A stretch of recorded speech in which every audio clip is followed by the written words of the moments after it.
아멘. 네, 이 시간 누가복음 말씀 31번째 시간으로 3장 18절에서 20절까지 말씀을 전하겠습니다. 먼저 지난 목요일 이 시간 말씀에서는 요한이 자신을 그리스도로 오해하는 사람들을 향해서 나는 그리스도가 아니다, 그분의 크신 능력에 나는 감히 비할 바가 되지 못한다라고 고백을 하면서 크신 능력의 그리스도, 그분이 하실 일이 무엇인지를, 그 메시지를 전하는 모습을 함께 살펴보았습니다. 요한 자신은 물로 세례를 베풀어서 사람들이 자신들의 죄를 깨닫고 회개로 나아가게 하는 역할을 하지만, 오실 그리스도 예수님은 어떤 역할을 하십니까? 어떤 일을 하십니까? 우리에게 오셔서 성령으로 세례를 베푸신다. 우리에게 기름을 부으시는 분이 바로 그분이시다. 여기에는 세 가지 의미가 있었습니다. 우리 화면에 보시면 첫 번째, 예수님의 십자가 죽으심과 부활하심을 통해 이 복음을 듣고 이를 믿고 영접하는 자들을 예수님은 구원하여 주시고 우리의 신분을 거룩한 성도, 자녀로 바꿔주신다라는 의미, 첫 번째 의미가 있었죠. 그리고 두 번째, 성령 세례의 두 번째 의미는 성령을 보내셔서 우리에게 복음을 전할 능력을 부어주시는 것, 이 의미를 또한 담고 있었습니다. 그리고 세 번째, 우리에게 복음의 증인의 사명을 부여하여 주셔서 선한 사역을 위해 힘쓰며 살아가는 존재로 이끌어 주시고 인도하신다라는 이 세 가지 성령 세례에 대한 의미가 있었습니다. 이렇게 그리스도이신 예수님은 우리를 구원할 수 있는, 요한은 우리를 구원할 수 있는 능력이 없습니다. 다만 회개로 나아가게 할 뿐이죠. 그리스도 예수님만이 우리를 구원할 수 있는 유일한 능력을 가지신 분이고, 우리의 삶을 변화시키는 능력과 사명을 주셔서 우리의 삶을 변화시키는 성령을 보내시는 분이 바로 예수 그리스도, 그분이시다라는 요한의 소개였습니다. 또한 요한은 이것을 간과하지 않았지요. 예수님이 하실 일이 하나 더 있습니다. 바로 불세례였습니다. 하나님 앞에서 나눈 성령 세례의 의미 세 가지가 예수님이 이 땅에 오셔서 하실, 초림 때 오셔서 하실 일이라면, 이제 부활하시고 승천하신 예수님이 다시 오실 것이죠. 이 땅에 다시 오셔서 하실 일도 요한은 빼먹지 않고 분명하게 전하고 있는 것입니다. 불세례, 최후 심판입니다. 복음이 전파된 후, 온 세상에 전파된 후 예수 그리스도께서 다시 오시면 무엇을 하시는가? 알곡과 쭉정이를 나누는 이 불심판, 최후 심판을 일으키실 것이다 라는 것이죠. 이렇게 불세례로 심판하실 능력 또한 자신에겐 없다. 요한은 오직 회개로 나아가게 할 뿐이지 내가 알곡과 쭉정이를 나누는 심판의 능력은 나에게는 없다. 오직 오실 그리스도, 그분에게만 이 능력이 있다라는 것을 전하는 모습이 바로 지난 시간 우리가 함께 보았던 요한의 모습이었습니다. 여기에서 이어지는 오늘 본문 말씀에서는 이제 세례 요한의 사역 그 마지막 부분을 기록하고 있습니다. 오늘 본문 3장 18절 20절 말씀을 통해서 누가복음의 저자 누가는 이제 요한의 막은 내려지고 있고, 이제 요한이 소개했던 그리스도, 하나님의 아들이신 그분의 사역이 이제 곧 시작된다라는 것을 이 복음서를 읽는 모든 이들에게 이 18절로 20절을 통해서 말씀하고 있는 것이죠. 알려주고 있는 것이죠. 사실 여러분, 시간상으로 보면 요한이 사역했던 기간과 예수님이 사역했던 기간은 겹쳤습니다. 시간상으로 겹쳤지요. 요한과 예수님이 사실 같은 기간 사역했음에도 불구하고 누가는 이렇게 구분을 짓고 있는 것입니다. 요한의 사역과 예수님의 사역을 구분하고 있는 것이죠. 그 이유가 무엇이겠습니까? 이 구분을 통해서 그동안 우리가 요한에게 집중했던 이 시선을 예수님께로 옮길 수 있도록 이 누가가 우리를 돕고 있는 것입니다. 여러분, 요한은 그리스도가 아니라고 분명하게 밝히고 있습니다. 그가 할 일은 무엇입니까? 오직 예수님이 오실 길을 준비하는 자, 그 역할만 감당하는 게 요한이기 때문에 이 누가는 여기서 구분을 짓고 있는 것이죠. 시간을 잠시 뒤로 옮겨서 요한의 마지막 사역이 무엇이었는지를 먼저 기록해 놓은 것입니다. 그래서 성경을 보시면 뒤에 21절에서는 예수님이 세례를 받으시는 장면이 기록되어 있습니다. 그러니 시간상으로는 어떻게 되는 게 맞겠습니까? 원래는 17절 뒤에 21절에 나오는 예수님이 요한에게 세례를 받으시는 장면이 바로 이어지는 것이 맞죠. 그런데 의도적으로 지금 18절에서 20절까지 말씀을 누가가 첨삭을 한 겁니다. 첨부를 한 것이죠.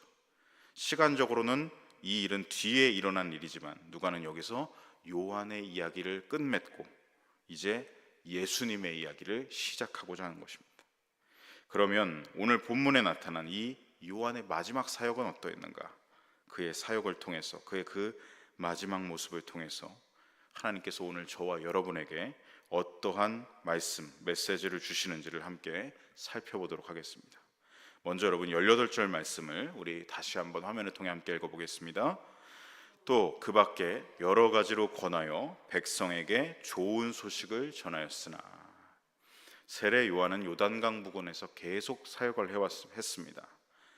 일전에도 보았듯이 우리가 무엇을 하면 되겠습니까? 반응했던, 질문했던 그 사람들과 세리, 군인들에게 회개에 따른 각각 그들의 삶에 맞는 적용과 실천의 말씀을 권면했었죠. 그렇게 요한은 계속해서 모여들었던 이들에게 여러 가지 말씀으로 권하였다, 권면하였다라는 것입니다. 아마도 모여들었던 사람들은 요한에게 많은 질문들을 했을 것입니다. 그리고 요한은 그 질문하는 사람들 각각에게 맞는 회개의 말씀, 구체적인 적용점과 실천할 것을 한 사람 한 사람 그 부류들마다 전하고 권했던 것이죠. 그것이 바로 요한이 맡은 역할이기 때문입니다. 물로 세례를 베풀어서 사람들을 회개로 나아가게 하는 것, 그것이 그가 맡은 사역이었기 때문이죠. 또한 요한은 오실 그리스도, 하반절에 보시면 백성에게 좋은 소식을 전하였으나, 이 말이 무슨 말이겠습니까? 요한은 회개로 나아가게 할 뿐만 아니라 오실 그리스도, 그분에 대한 이 좋은 소식을 계속해서 전하였다라는 기록입니다. 좋은 소식이 무엇입니까, 여러분? 복음이죠. 복음은 예수님, 그분을 말하는 것입니다. 그분이 우리에게 오셔서 하실 일이 곧 복음인 것이죠. 그것을 계속해서 전했다는 것이죠. 성령 세례와 불세례를 일으키시는 크신 능력의 그리스도, 예수님이 초림에 오셔서 하실 일과 재림 때 오셔서 하실 일을 모두 계속해서 전하였다라는, 이 좋은 소식을 전하였다는 말이 바로 그러한 의미입니다. 그래서 이 18절의 기록은 요한의 사역이 일회적이고 어떤 단편적으로 한 번만 했던 것이 아니라 그의 사역 기간 내내 이 요단강 부근에서 지속적으로 사역을 했다라는 그것을 알 수 있는 말씀이기도 합니다. 이렇게 요한은 끝까지 자기에게 맡겨진 그 사명을 다했고 그리스도께서 오실 길을 준비했습니다. 이 사역이 그의 사명인 것을 분명하게 알았기 때문에 지속할 수 있었던 것이죠. 여러분, 이처럼 하나님께 부여받은 사명을 알고 있는 사람은 사명대로 끝까지 사역하는 것입니다. 사역을 잠시 쉴 수는 있지만 여러분, 사명을 멈춰서는 안 되겠죠. 그리고 여러분, 사명을 알고 사명을 부여받았다면 그 이상으로 나아가서 교만해져서는 안 되고 그 이하로 떨어져서 주눅들거나 낙담하지도 말아야 합니다. 부여해 주신, 하나님께서 부여해 주신 사명대로만 정도를 걸어가야 하는 것이죠. 좌로나 우로나 치우치지 않고 교만으로 나아가지도 않고 주눅들지도 않고 정도로 걷고 사역하는 것입니다. 저는 요한의 이 모습을 보면서, 끝까지 사명의 길을 걷고 있는 이 요한의 모습을 보면서 하늘에 계신 하나님께서 얼마나 기뻐하셨을까라는 묵상을 하게 됐습니다. 하나님께서 부르신 대로, 주신 사명대로 요한은 거기에 뭘 자기 임의대로 붙이지 않았습니다. 덧붙이지 않았습니다. 부여받은 것 이상으로 나아가서 교만해지지 않았다는 것이죠. 또한 부여받은 것 그 이하로 떨어져서 주눅들거나 낙담하는 모습도 볼 수가 없습니다. 그의 이 충성된 모습을 보면서, 정도를 걸어가는 이 모습을 보시면서 하나님께서 얼마나 기뻐하셨을까요?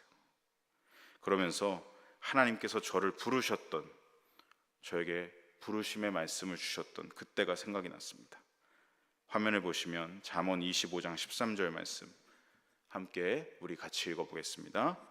충성된 사자는 그를 보낸 이에게 마치 추수하는 날에 얼음 냉수 같아서 능히 그 주인의 마음을 시원하게 하느니라. 아멘. 제가 군을 제대한 뒤 20대 중반에 삶의 갈피를 잡지 못하고 방황하던 시절이 있었습니다.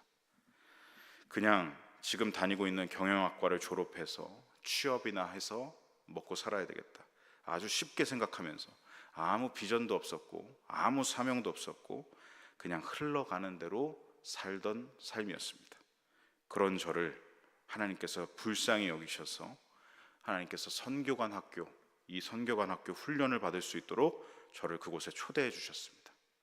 그 훈련 기간 중에 하나님께서 제게 강력하게 이 잠언 25장 13절 말씀을 레마의 말씀으로 성령님을 통해서 제 안에 인격적으로 말씀하시는 것을 경험하게 되었습니다. 선여봐, 내가 너를 쓰고 싶다. 네가 이 마지막 때에 내 마음을 시원케 하는 얼음 냉수와 같은 자, 나의 충성된 종이 되어줬으면 좋겠구나. 주님께서 그렇게 강권하시고 제 마음에 성령으로 감화 감동을 주시면서 저를 부르셨습니다. 그 부르심 앞에 저는 어느새 일어나 있었습니다. 그 부르심 앞에 서원했고 그 이후로 학점을 빠르게 준비를 해서 경영학사를 빠르게 마치고 이제 감신대 신학대학원에 입학하게 되었죠. 그렇게 주님의 선하신 부르심과 신실하신 인도하심은 작년에 제가 목사 안수를 받으면서 그 목사 안수를 지나서 오늘 지금도 저를 이끌어 주고 계시는 줄로 믿습니다. 아직도 저는 연약하고 부족합니다. 다듬어질 게 한두 개가 아니라 너무나 많습니다.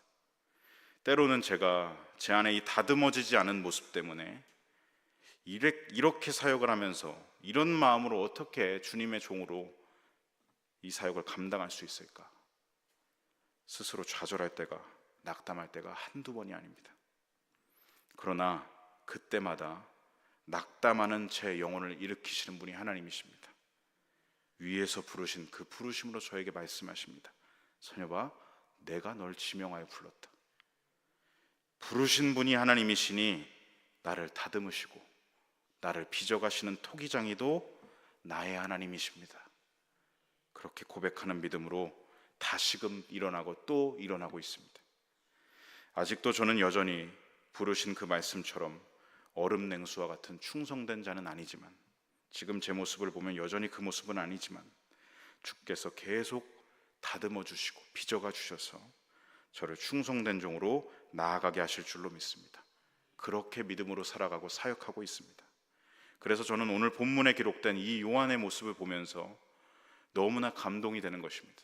좌로나 우로나 치우치지 않고 주신 사명 부르심대로만 사역하는 그의 모습이 너무나 감동이 되고 부럽기도 하고 변질되지 않는 그의 모습을 내가 본받고 싶다라는 묵상을 하게 되는 것이죠.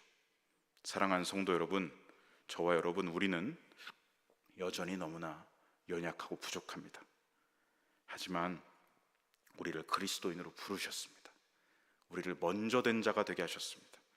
그 위에서 부르신 하나님의 부르심이 오늘 우리의 연약함보다 진하고 강하다는 것을 믿으시기 바랍니다. 여전히 하나님은 우리를 부르셨을 뿐만 아니라 우리의 삶을 인도하고 계심을 믿으시기 바랍니다. 날마다 보혜사 성령님의 조명하심과 인도하심을 따라서 주님께서 귀히 쓰시는 그릇으로 빚어지고 준비되는 사람들, 그래서 주님께서 우리에게 사명을 주셨죠. 영원 구원하여 제자 삼으라. 주신 사명대로 살아가고 사역하는, 끝까지 이 길을 걸어가는 저와 여러분 되시기를 간절히 소망하고 축복합니다.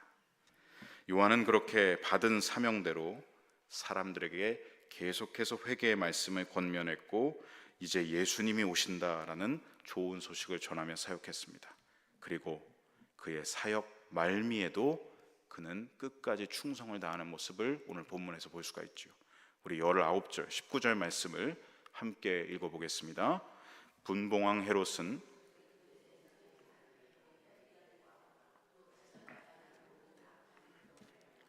요한에게 책망을 받고, 자, 여기서 분봉왕 헤롯은 제가 일전에 3월 달에 누가복음 3장에 들어가면서 시작할 때 말씀을 드렸던 인물이죠. 우리 지도를 잠깐 보시면 이 헤롯 왕가의 형제들이 각각 이스라엘 지역을 분할 통치하던 시절이었다라는 3장 1절의 말씀이 있죠. 이 19절에 나오고 있는, 오늘 본문 19절에 나오고 있는 분봉왕 헤롯은 바로 이 보라색으로 표시된 지역 갈릴리와 베레아 지역을 통치하던 분봉왕 헤롯 안티파스, 성경에서는 헤롯 안디바라고 불리는 이 헤롯 안디바였습니다. 자, 다시 19절로 돌아와서 19절을 보시면 이 헤롯 안디바는 어떤 죄악을 저질렀습니까? 첫 번째 아내와 이혼한 뒤에 이복 형제, 이 빌립의 아내이자 자신의 조카라고 할 수 있던 헤로디아를 자기의 아내로 삼고 재혼을 하게 되죠. 살아있는 동생의 아내를 취했습니다. 명백히 이것은 여러분 율법을 위반한 행위입니다. 세례 요한은 이것을 비록 왕 앞에서라도 할지라도 주눅 들지 않고 이건 하나님 앞에 부정한 일이니 회개해야 한다라고 왕을 지적했습니다. 그리고 또한 그가 저지른 여러 부정한 일들도 책망하기 시작했습니다. 여러분, 이 헤롯 안디바가 저지른 여러 부정한 일들은 무엇을 가리키는 것이겠습니까? 그는 로마 황제의 권력에는 아부하는 사람이었고 약한 백성들에게서는 고열을 빨아내는 사람들이었습니다. 강자에게는 약하고 약자에게는 강한. 훗날 예수님이 그를 여우라고 평가를 하시죠. 얼마나 교활하고 얼마나 영악했는지, 이런 죄악의 여러 사건들을 아마 부정한 일들을 일으켰다, 그가 이런 부정한 일들을 저질렀다라는 것을 말하고 있는 것이겠죠. 이렇게 요한은 율법에 기록된 하나님의 뜻을 어기는 자라면 그가 비록 권력의 머리 쪽에 위치한 자, 왕이라 할지라도, 분봉왕이라 할지라도 영적으로 그는 내가 지금 헤로드 왕 앞에 선 게 아니라 나는 지금 하나님 앞에 서 있다, 이 마음과 자세로 두려움 없이 지금 사명을 다해서 담대하게 그에게 회개의 말씀을 선포했던 것입니다. 왕 앞에서도 어떻습니까? 끝까지 좌로나 우로나 치우치지 않고 올곧은 대나무와 같이, 대쪽같이 지금 말씀을 전하고 있는 것이죠. 이러한 태도는 물론 그가 하나님의 공의를 선포하고 있지만 요한 자신 역시도 어떠했겠습니까? 그에게 성령이 임하셨듯이 그도 하나님의 말씀대로 살기를, 그 삶을 최선을 다해서 하나님의 말씀대로 정도를 거르는 삶을 살아갔기에, 그 삶이 뒷받침되었기에 이렇게 담대하게 선포할 수 있었던 것입니다. 너무나 본받고 싶은 사명자의 담대한 삶과 태도입니다. 그 당시 모두가 헤롯 안디바의 잘못을 몰랐을까요? 다 알았습니다. 모든 신하들이 다 알았습니다. 그러나 그에게 충언을 말하는 사람이 한 사람도 없었습니다. 권력자의 칼이 두려웠기 때문이죠. 하지만 요한은 하나님이 강권하시면 그 어떤 대가를 지불하고라도 하나님의 말씀을 전하는 충성된 사자로 사명을 다하고 있습니다.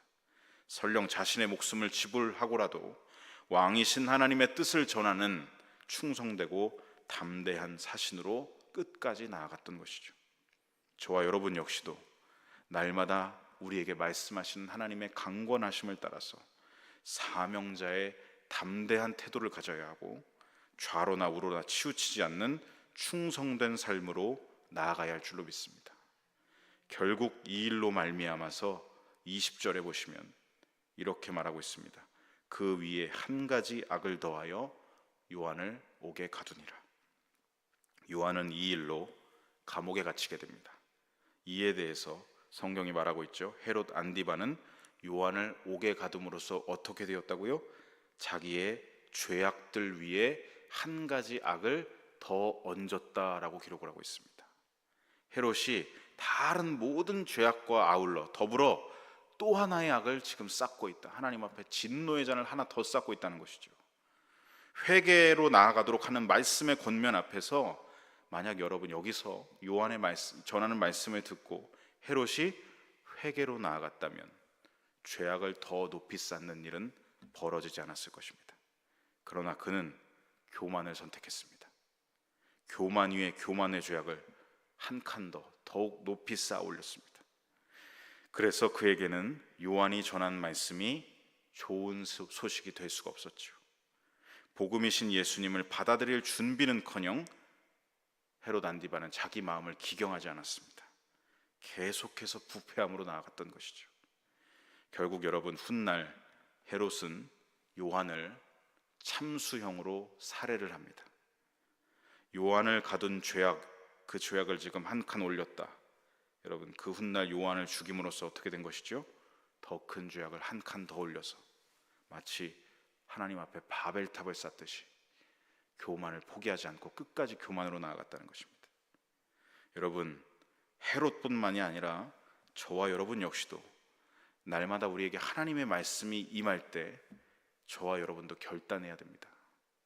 주님의 말씀이, 빛이 내 안에 있는 죄악의 어둠과 교만을 비추실 때, 폭로하실 때 나는 이 죄악을 돌이켜 회개할 것인가?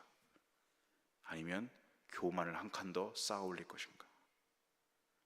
여러분, 말씀을 듣는 자는 진리이신 하나님 말씀 앞에서 내 거짓됨을 발견하는 자, 그리고 회개로 나아가 회개를 선택하는 자가 바로 진짜 말씀을 듣는 자입니다. 여러분, 말씀에 순종하는 결단으로 나아가시길 부탁드립니다. 오늘 주신 말씀을 마무리합니다. 성도 여러분, 오늘 말씀에는 두 사람이 등장하고 있습니다. 한 사람은 좋은 소식을, 복음을 전하는, 빛을 전하는 사명자 세례 요한이고, 다른 한 사람은 자기 죄악을 계속해서 쌓아올리고 있는 헤롯 안디바입니다. 이 극명한 모습을 보게 되죠. 한 사람을 통해서는 복음의 빛을 보게 되고, 한 사람을 통해서는 죄악의 어둠을 보게 됩니다. 이 두 극명한 빛과 어둠 앞에서 여러분, 저와 여러분은 어떠한 삶을 살아가야겠습니까? 저와 여러분은 이 빛과 어둠 앞에서 어디로 나아가야 하겠습니까? 여러분, 반드시 우리는 복음의 빛으로 나아가서 말씀의 조명하심이 왔을 때 회개를 주저하지 않고 순종으로 나아가야 할 줄로 믿습니다. 성령님과 함께 끝까지 좌로나 우로나 치우치지 않는 사명자의 발걸음으로 나아가야 할 줄로 믿습니다. 교만하지도 주눅들지도 않는 충성되고 담대한 사명자로 복음의 빛을 가지고 이 땅을 살아가는 저와 여러분이 되시기를 간절히 소망하고 축복합니다.